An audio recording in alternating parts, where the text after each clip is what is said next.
Yeah. Okay. Right? Perik Hay. Perek Hey Aleph. If a saw of unclean truma fell into less than 100 of kulin, or into Meiser Rishon, or into Meiser Sheni, or into hallowed produce, whether unclean or clean, they must be left to rot. If that saw was clean, it must be sold to priests at the price of truma, excluding the value of the saw. If it fell into Meiser Rishon, he must designate it truma Meiser. And if it fell into Meiser Sheni, or hallowed produce, it must be redeemed. And if that chulin was unclean, it may be eaten in small cakes, or roasted, or kneaded with fruit juice, or divided among pieces of dough, so that no single place should be an egg's bolt. Okay, so there's actually some very important principles over here that we're talking about in terms of bittul. I mean, normally in terms of bittul, we're talking about we think about in kashus 1/60th. Okay, Right. with truma the shear is 100th. Okay, but there's some very important principles to remember over here. So you've got if you start off with truma tamea. Right, truma tamea, nobody can do anything with except the coin's allowed to burn it. Okay, but so if it falls into a mixture where it doesn't it's not batel, it's less than 100 against it, so then it doesn't matter. You've got so the problem is that if it falls in that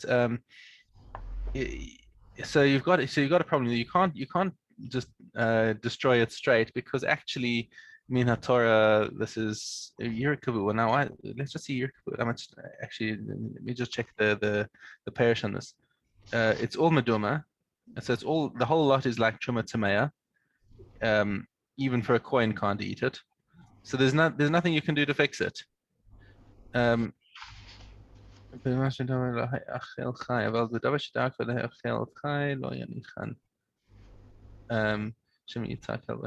okay, so if it's something that would not normally be eaten raw, then you can leave it to rot. But if it's something that would normally be eaten raw, the Rambam points out that you should actually burn it, just to make sure that nobody ever eats it. Because If it's left to if it it can be it can be left to rot if I'm trying mm, to you said it can only be it can only be left to rot if it's something that's not normally eaten raw. Because if you leave it out and it's something and somebody else might come past it and say, hey, look, that looks yum, and right, and they'll come to eat it even before it's actually rotted. right, So in order to make sure that it's not a michshel for anyone, you have to burn it. Okay.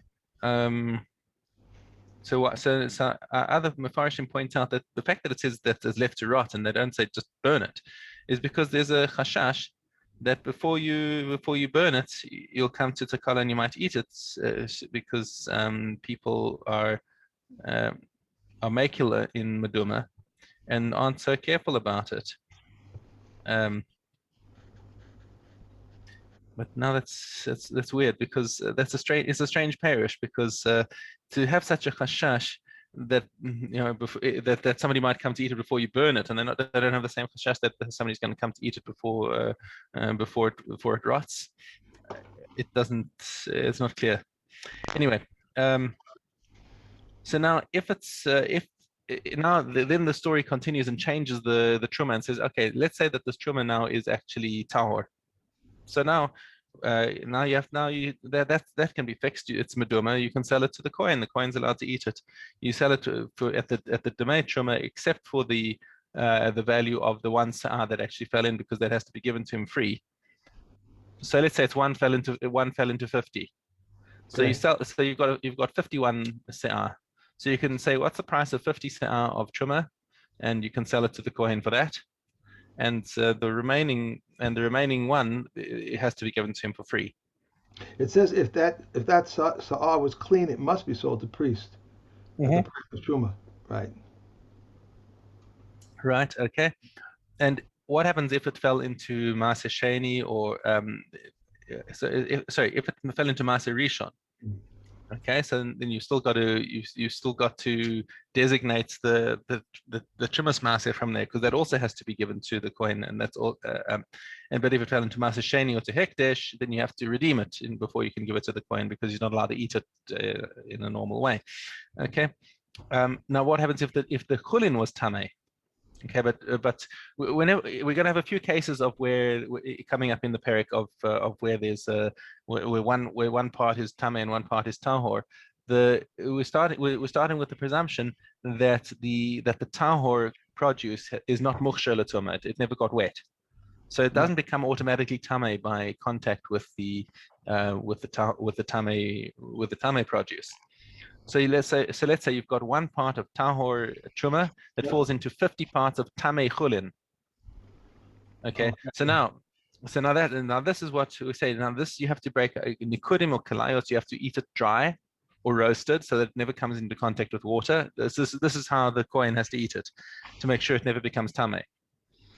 Okay, or if he when he needs it, he must need it with fruit juice, so that, because fruit juice is not machshir l'tumah. Right. Or another eitzah, break it up into little pieces that because remember, food only transmits tumah in a beitza. Right. So if every piece is less than a kabeitza, if he's making little cookies that are kazais in size, then you can knead each one with water, and none of them become tameh. So the chulin that's in it is tameh, that's fine, and it's not going to be matame the kohen while he's eating his truma, because it's not a kabeitza, and it's not going to be tameh the truma. So that's a good eitzah there. Okay, carry on. I want to ask you, when they call this hallowed produce, are they talking about produce that was given to the temple? That's hekdesh. Hekdesh, okay. Anything that was donated to the Beit HaMikdash. Yeah. Right. Okay. All right. If a saw of unclean truma fell into 100 of clean coolant, Reb Eliezer says truma must be taken and burnt. For I say the seah which fell into the seah which came up. The seah that fell in is the seah that came up. Now this is an important shita, and we have to remember this for the coming Mishnayos, because this is going to recur. The shita of Rabbi Eliezer is going to recur a lot in the coming Mishnayos. So his shita is that if truma fell into a pile of something else, right, then you take out the amount of truma that you take out an amount from there equivalent to the amount of truma that fell in, and he declares that is the original truma that fell in. This is what your assumption is, whether that's a matzias or whether that's just whether that's a magic or some sort of however it is. Rabbi Eliezer's opinion is that mamish, you're taking out the same sa'ah that fell in. Okay, and this is going to work lekula and lechumra as far as Rabbi Eliezer is concerned. So he says, so you had truma tameya fell into chulin tahorin. So the truma tameya has to be burned anyway. So he says, reach in, take the se'ah out and burn it, and now all you've got left is chulin. No problem, no problems. Okay, so this works out to be a kula. Okay, but the thing is that if he doesn't know how much fell in, so how he does. It says se'ah. It's a se'ah of truma tameya. Oh, okay, all right. He can just judge how much the se'ah is. He just so it fell into 100. Remember, if it falls into 100, it's officially batal, but you still have to take out a se'ah in order to be yotze on this din. Okay, so you take out a se'ah and have it burned. Okay, but Chachamim disagree. Carry on.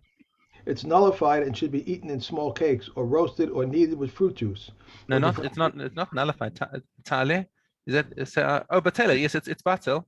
Yeah. And you take out a se'ah and give that se'ah to the kohen. And so now the kohen is allowed to eat it with, again, nikudim, which is in the same way as we said in the first Mishnah, separate little pieces, or roasted, or in all these eitzes to prevent the tumah from spreading. But that's the end of the sentence says that it is nullified and should be eaten in small cakes or roasted or kneaded with fruit juice or divided among pieces of dough, so that in no single place should there be a beitza. A beitza's both, right? So it's actually like a big chiddush, because beforehand you had this truma tameya. You were going to give it to the kohen, and he couldn't do anything with it other than maybe feed it to his animals or burn it and use it or something like that. Now it fell into the chulin. And because it became batal in the chulin, you can still give it to the kohen as truma, and the kohen has to be careful now, because he's going to assume again that this is it could be truma tameya, but because it's now batal, it's officially batal in the chulin, he's actually going to be allowed to eat it. He just has to take care not to allow the tumah to spread, because it's less than a shear of tumah. Okay. If a saw of clean truma fell into 100 of unclean chulin, It is neutralized and should be eaten in small cakes, roasted, or kneaded with fruit juice, or divided among pieces of dough, so that in no single place should there be an egg's bulk. Right. Okay. So that's the same. That seems to be the same Same eitzah that we thing, had in. right? Why is that different from what was in Mishnah Aleph? Just let's remind ourselves, because that seems like im lama im tahor im lama sesheni lahitesh im tamaim hayu osana chulin ye'achlu nikodim. So how is Gimel different? It's Torah shenafla lamea chulin tamaim. How is this different from Mishnah Aleph? Because this looks exactly like the Sefer, like the end of Mishnah Aleph. What do you impress?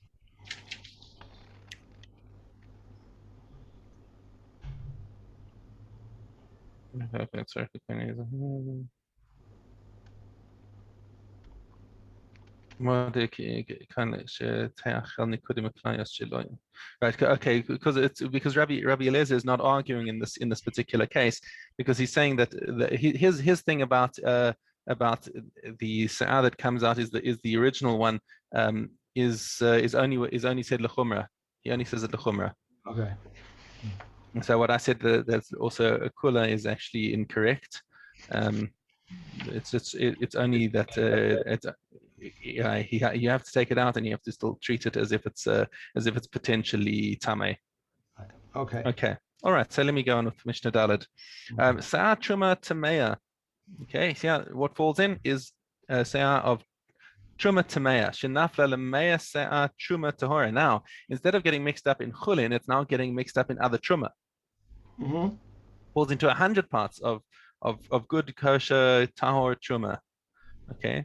So now, what's going to be the din over here? Is it going to be batil the same way as it would be batil in chulin? Beis Shammai Osrin. Beis Shammai say no. What we said is only in regard to chulin. It's got but truma can't be mevatel truma. Beis Hillel Matirin. Beis Hillel say no. It can work. And now we go into the argument. Amr Beis Hillel Beis Shammai. Hoil utahora asur lezarim utamea asur lekohanim. So they say, look, let's do a kal v'chomer over here. The truma tahora is asur to kohanim, is asur to non kohanim. Right. Okay, and similarly, tamea and the truma tamea is also is asur to kohanim. Ma tahora ola, just like the tahor truma, which is also got its side isur, is it will be mevatel the other truma. After tale, so the same. So it's a ma'af. It's not a kal v'chomer. It's just a binyan av. Just like the chulin will be mevatel the truma as far as the Israel is concerned. So the truma tahora should also be mevatel the truma tamea as far as the kohanim are concerned. Amrulem Beis Shammai. So that's a rubbish learning. They say, "Lo im he'elu hachulin hakalin." Chulin is much more makil, right? It's mutar lezarim. So there you can see it's got the koach of being mutar for non-kohanim to eat. So afa Torah tale it's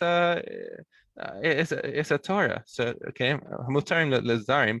It's a Torah. Tale truma hachamora. Now, but truma is much more chamor, which is asur lezarim.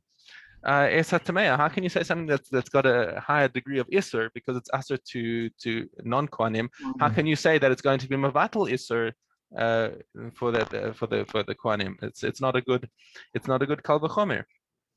And then the Mishnah tells us la'achar shehodu, but actually Beis Shammai conceded to Beis Hillel. Now it's not spelled out in the Mishnah, but Kahati tells us that Beis Shammai conceded to the point to Beis Hillel that Truma Tamei is batil in Truma Tahora, and the reason is given in the Yerushalmi because Beis Hillel answered Beis Shammai. Umat truma tahora shehi be'avon misa etzel hazarim ola. So but truma tahora, truma is asur to non-kohanim on penalty of misa b'dei shamayim. That's a pretty serious thing. But nonetheless, it's still batil. Okay, truma tameya is only with an assay. The only isser that you have with that Kohanim have to eat tamei truma is just because of a mitzvah asay by the Kohanim, right? So it's a much lesser lesser isur by the Kohanim to eat truma tamei.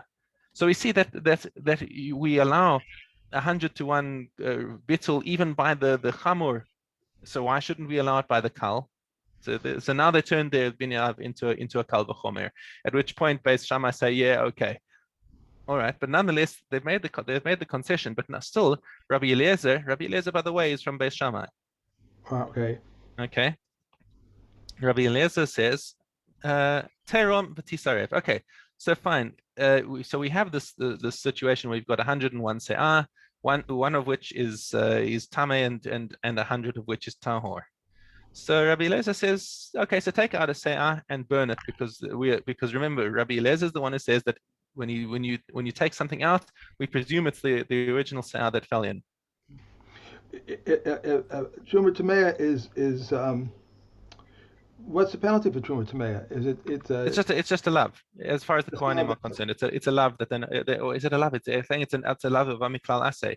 They're not allowed to do it, but it's because of a mitzvah asay, so that makes it even more meikil. So now Rabbi Eliezer says, all right. So I concede to you that it's batel, but you still have to take out a se'ah and you have to burn it. Why are you going to bother? The only reason why we have to take out a se'ah from the mixture. So let's go back. If we revert to our simple case of a se'ah of truma falls into 100 of chulin, you have to take out a se'ah and give it to the kohen because you don't want to cheat the kohen. Now there's no cheating of the kohen going on. Everything belongs to the kohanim. Right, and all you're going to do is take out a se'ah and burn it, and you don't even know that it's the original se'ah. It's batel. Forget about it. There's nothing. You don't have to give anything else to any other kohenim because this is all truma anyway, and it all belongs to a kohen. And they're allowed to eat it. And they're allowed to eat it because it's batel. It's completely batel. There's nothing else that you can completely ignore it. The tumah has disappeared. Okay. Of course, the halacha follows the chachamim. So Mishna Hey, se'ah truma shenafla lemea. Okay, let's get our case again. We have one se'ah of truma that falls into 100, the 100 se'ah of chulin. Okay, when it's not stated, it's okay. So this is our classic case again. Okay, so now nice and easy. So what are you supposed to do? You're supposed to reach in, take out a se'ah and call that the truma and give that to the kohen. Really, it's batel, but we don't want to cheat the kohen, so you take it out and you call this truma. Right? And he takes. So now what happened? Something went wrong over here. He picked up the se'ah and on his way to the kohen, he dropped it again. The nafla lemakom acher. So now it falls into another pile of chulin. Now we're going to have a machlokes between Rabbi Eliezer and Chachamim. Now before we even see it in the Mishnah, what's Rabbi Eliezer going to say? Remember what's Rabbi Eliezer's shita about the se'ah that you took out? I saw it already, so it was my mistake. Okay, no, sorry. So Rabbi Eliezer says the se'ah that fell in is the se'ah that you took out. So therefore, what you're holding is 100% truma. So therefore, you got to count it. If this now fell into a pile of 50, you got to say, okay, too bad. This is now meduma. The whole thing is meduma, right? Because you got one truma against 50 chulin. Too bad. I still have a problem with understanding that I have a big pot, and this truma fell in the pot, and I take out a saw of this, but it may not be the exact. But hang on, you're taking it into min b'she'eno min, or you're taking it into a pot of whatever. So that's not like in like. There you would need to find the grain and pull out the grain because you can tell the grain apart from the soup. And then you're going to get into issues of nosin tam. Now we're kind of muddying the waters. We're talking about it falls into another pile of grain. You cannot distinguish it. Right. So that's what I was trying to understand. That how could you know that that's the saw that fell in? It may not be. Right. So Rabbi Eliezer's shita is that when you take out this se'ah, it's the same se'ah that fell in. Even if it's stuff left, even if it's not. Right. Even if it's not, but it is. Okay, that's Rabbi Eliezer's shita. Whatever fell in, you reach in and you take something out, and it is given the din of whatever fell in. Okay. Even if in the Matthias, obviously, I don't think Rabbi Eliezer can say that the Matthias changes so that you magically take up exactly what all the Right. grains and that you had before, but he says it's given the din of whatever fell in. So therefore, it's 100% truma. If it falls into 50 parts of chulin, it's meduma. Okay. Okay. However, the Chachamim say no. What you've taken out is is presumed to be proportionate. In other words, 1 part of truma and 100 parts of chulin. So that se'ah that you've got over there is one against 100 of truma. It's already batal inside its own little handful. Okay. Okay. Right. So Rabbi Eliezer medamas truma vadai. He says it's 100% truma and it makes meduma. Chachamim omrim eina medamas ela lefi cheshbon. The only thing that's truma in here, you have to do it according to cheshbon. Now, what cheshbon? I mean, it's already batal inside its own pile. It's already batal. So, what is the lefi cheshbon? Klamasha that the se'ah. Let me just see how he explained it again. But Tiferes Israel explains, right? Not that in the place that it fell, you have to take out לשם הסם שהגביה 100 חלקים נגד חלק התרומה שבשר זו, שהרי בלא זה יש בשר עצמה 100 נגד. So it's not possible to make the next pile meduma, okay, because it's already batal inside its own pile. אלא כוונה החכם היא שאין צריכים להרים מהתערובת השנייה אלא מאיס הסאה. The only thing that you have to take out from the next pile is 1/100th of a se'ah. Because only 1/100th of a se'ah fell into the second pile of truma. Right. But the Mishnah Rishona disagrees with this. That right, it's already batal. They made the Chachamim made a gezerah that it's medamas lefi cheshbon mitam gezel hakohen, that you don't want to take away from the kohen. So it seems also to be the opinion of the Rambam that the chulin that's got she'achulin sheyesh b'sa'ah she'ukba v'nafla l'makom acher eno mesayim levatel is a truma sheba. So that doesn't help. Oh, so what he's saying is that you can't use the chulin in that se'ah to be mavatal the truma itself. So if it fell into a smaller pile, so let's say it fell into like half a se'ah. So you've got a se'ah of this mixture, which has got 1/100th of truma, let's say, and that fell now on top of a pile of half a se'ah. So you've got one. So now that is not going to be enough to be. If you just look at the truma that was in the first pile, that's not enough to be mevatel the truma. So therefore, the whole pile becomes meduma again, and now he has to take that whole pile and give that to the kohen. Okay. So there's a different mafarshim on what to do with that with that Mishnah. All right, Mishnah Vav Se'ah Truma Shenafla Lepachos Mimea V'Nidamau. So you've got the truma and now falls into less than 100 parts of chulin. So now you've got meduma. Okay, and according to the halacha that we've already learned, what do you have to do? You would have to take the whole pile and sell it to the kohen at truma price, except for the one se'ah of that's vadai truma. All right, now nafal min hamaduma lemakom acher. So now some of the meduma comes. So he picked up some of the meduma, and this fell into another pile of chulin. Oh, Shlomiel is not. He's having a bad day.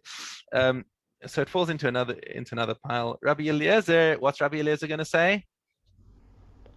Whatever he picked up is from the original truma. Okay, medamas gets trumas vadai. Whatever he took out is considered trumas vadai, and it's going to cause the next pile to be meduma. The meduma will only work according to proportion. So if it was 1 part in 50, okay, so it's meduma 1 part in 50.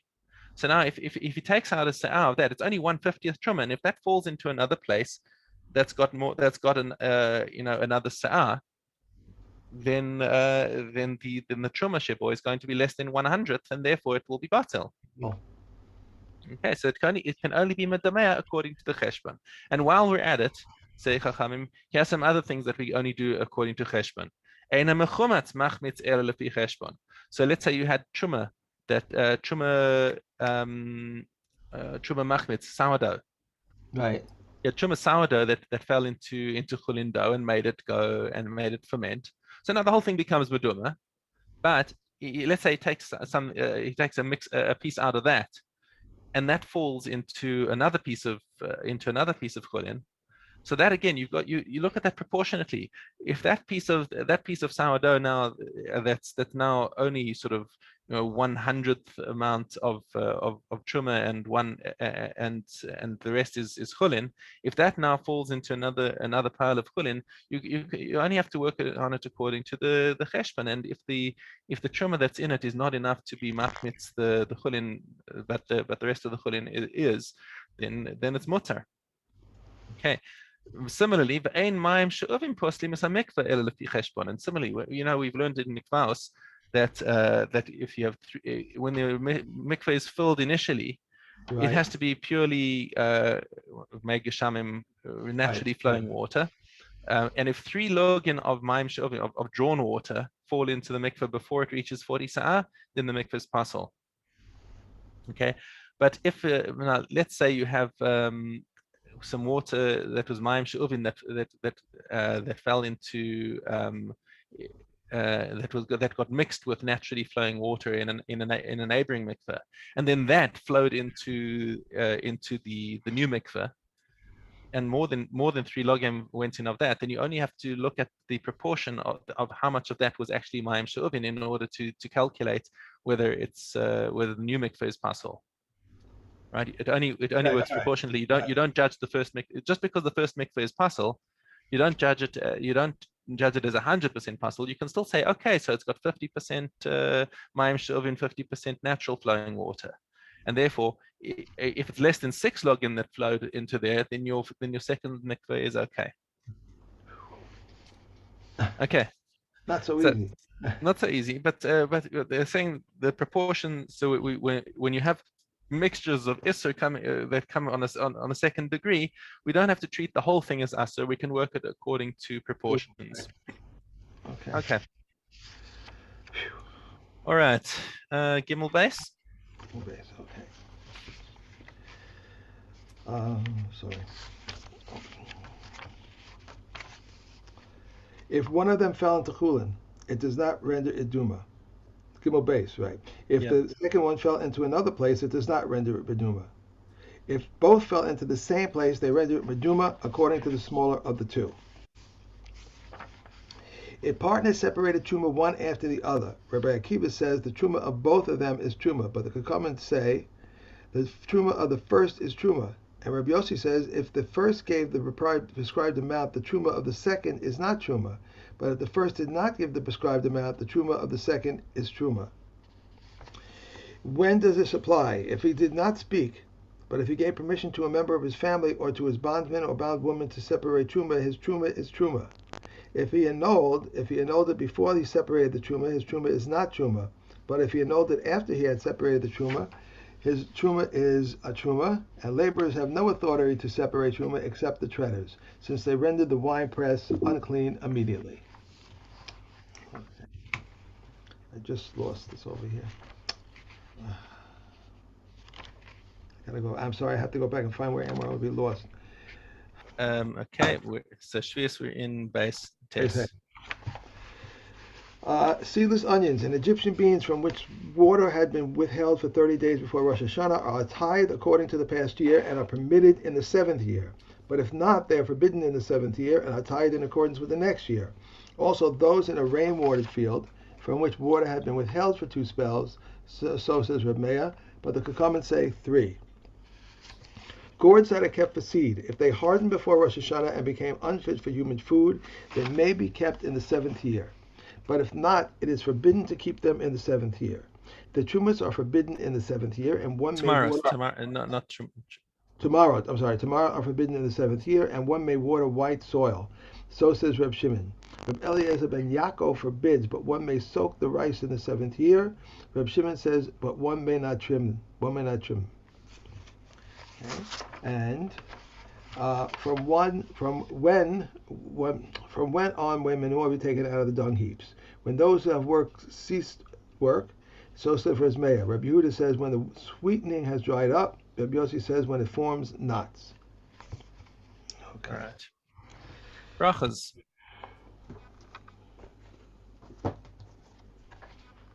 Brachas Aleph Gimel. Let's go. Where am I? Right. Okay. Beit Shammai says, in the evening everyone must recline and read, and in the morning he must stand erect, since it is said, when you lie down and when you rise up. And Beis Hillel said, everyone may read it as suits him, since it says, and when you walk by the way. If so, why does it state, and when you lie down and when you rise up?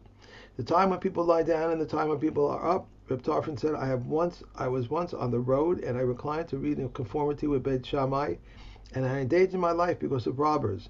They said to him, you deserve to forfeit your life, since you did not act in accordance with the words of Beis Hillel.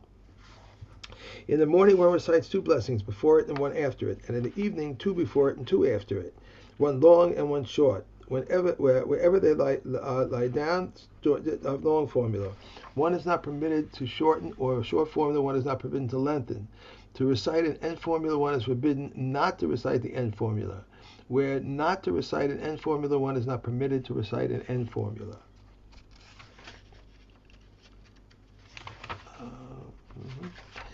The Exodus is mentioned at night. Elazar ben Azariah says, behold, I am like a man of 70, and I have not merited that the Exodus be mentioned at night until Ben Zoma gave his exposition. It is said that you remember the day when you came forth from out of Egypt all the days of your life. The days of your life refer to the daytime. All the days of your life include the nighttime as well, while the Chachamim say the days of your life refer to this world, and all the days of your life include the Masonic era as well. Okay. Olos. Okay. Let's put this over here. Got it. Zion base.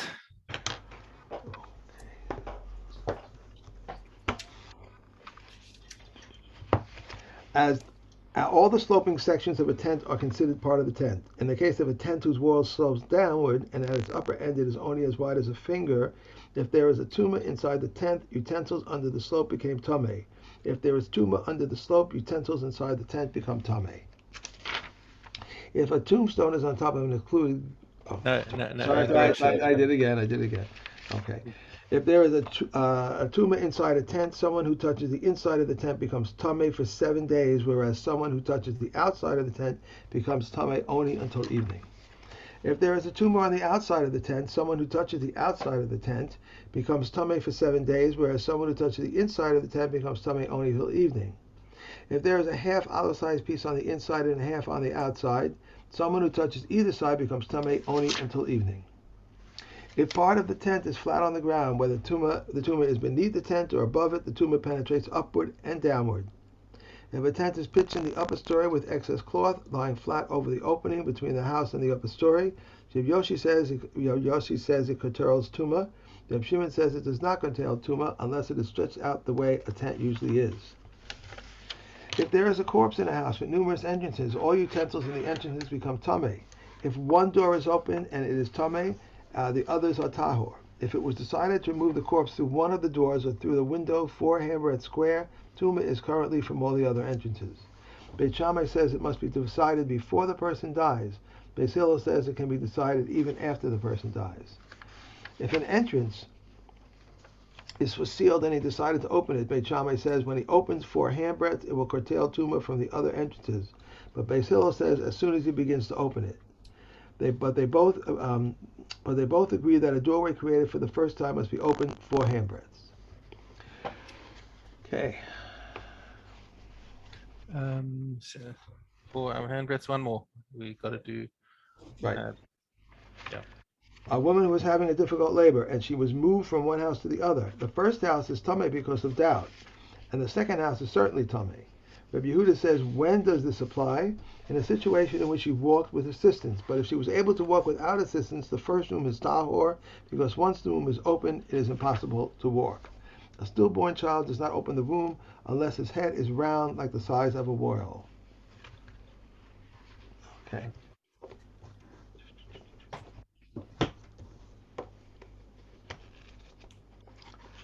Okay. Adios. Uh, Daled Vav. a fourth year produce of a vineyard. Beis Shammai says it is subject neither to the law of a fifth nor to the law of removal. But Beis Hillel said it is subject to the law of a fifth and to the law of removal. Beis Shammai says it is a fourth and the fourth class produce is subject to the laws of Peret and Oleos, and the poor people must redeem it for themselves. The Beis Hillel says all of it goes to the owner's wine press. A barrel of olives, pickling, and salt. Beis Shammai says that it does not have to perforate it, but Beis Hillel says that it does have to perforate it. However, Beis Hillel agrees that if one does perforate the barrel, but sediment from the olives blocked it, it's tahor. If one anointed himself with tahor oil and then became tamei and then went down into a mikveh and immersed himself, Beis Shammai says even if he is still dripping with oil after the immersion, he is tahor. The Beis Hillel says enough oil on the person to anoint a small limb. But if the oil was tamei from the start, Beis Shammai says enough oil on the person to anoint a small limb, and Beis Hillel says liquid that moistens. Rabbi Yehuda says in the name liquid that moistens, and Rabbi Yehuda says in the name of Beis Hillel it makes moist enough to moisten something else. Okay. Zion. Got the Zion and Chestel Right. today, yeah? A woman can be betrothed with a dinner or with something worth a dinner, according to the view of Beis Shammai. But Beis Hillel says with a pruta or with something worth a pruta. And how much is a pruta worth? 1/8 of an Italian isar. Beis Shammai says one may divorce his wife by giving her an old get, but Beis Shammai prohibits this. And what is Beis Hillel prohibits it. Sorry, Beis Hillel permits this. Prohibits. Prohibit, yeah. Doing great. We're doing here. This is the parak of the Chumras of Beis Hillel. But what is an old get? Any time he secludes himself with her after he wrote the get for her. One who divorces his wife and then she lodges with him in an inn, Beit Shammai says she does not need a second get from him, but Beis Hillel says she does need a second get from him. When? When she was divorced from Nisuin, but if she was divorced from Erison, they agreed that she does not need a second get from him because he does not feel at ease with her. Okay. One more. Beis Shammai permits the co-wives of an Erever to the brothers of the deceased, but Beis Hillel forbids it. If they perform Kalitza, Beis Shammai disqualifies them from the Kahuna, but Beis Hillel deems them qualified. If they were taken in Yubim, Beis Shammai deems them qualified, but his Beis Hillel disqualifies them. And even though these disqualify and these deem qualified, Beis Shammai did not refrain from marrying women of Beis Hillel, nor did Beis Hillel refrain from marrying of Beis Shammai. And despite all the tahor and tamei things that these deem tahor, but these deem tamei, these did not refrain from preparing tahor foods on the utensils of these. That is an incredible musar vort, by the way. That despite the fact that they had these huge differences, to the point where Beis Hillel and Beis Shammai would actually say that like you're actually creating mamzerim if you allow yibum with a woman who's a Taras Ereva. Taras Ereva is a huge maflokis and like massive nafkaminas. Because if the brother marries it does yibum on this woman, as far as Beis Hillel are concerned, you're creating a mamzer. It's an Ereva and they're not allowed. So, but nonetheless, they didn't doubt each other's yichus. Okay. Moed Katan Aleph Hey. Of Hey, rather. I'm sorry. Reb Meir says we may examine Nagayim for the first time in order to render a lenient verdict, but not to render a stringent one. The Chachamim say we may not examine. Now, do you remember this? We learned this in Nagayim. We learned this recently in Nagayim. We were saying when is that there's some days that a coin can observe. We don't want to make him ruin his Yom Tov. So Rabbi Meir says, okay, so you can do it lahakil, and but not lahachmir. Okay. Sages say we may not examine nega whether for a lenient or for a stringent verdict. Right, because as soon as you make it a foregone conclusion, you say, well, if the coin takes a look at it and says, I think I'll look at it again after Yom Tov. So then the guy's going to say, oh, he's already going to know that he's a goner. But Meir also said a person may gather his father's and mother's bones for burial as it is a source of joy for him. Rabbi Yossi said it's a source of mourning for him. A person may not inspire lamentations for lamentations for his dead relative, nor eulogize him during the 30 days preceding a festival. We may not hew burial niches nor build tombs during Kol HaMoed, but we may adapt burial niches during Kol HaMoed. Dig wash ponds during Kol HaMoed or construct a coffin in the courtyard with the deceased. Reb Yehuda permits this, the latter, unless Prohibits. prohibits this. Reb Yehuda permits the latter unless the boards are at hand. We may not take wives during Kol HaMoed. Neither virgins nor widows, nor may we illicit marriages be entered into, because it is a source of joy for one who does. However, one may remarry his divorcee. A woman may take her adornments during Kol HaMoed. Reb Yehuda says she may not apply lime because it is a disfigurement to her. And Yeah, that's unskilled. it. That's Ad it. kan. What was that thing that said we did? Okay, I got it. Have a great day. I will try to get that to you. If the camera doesn't That'd be come out, great. I'll try to scan it.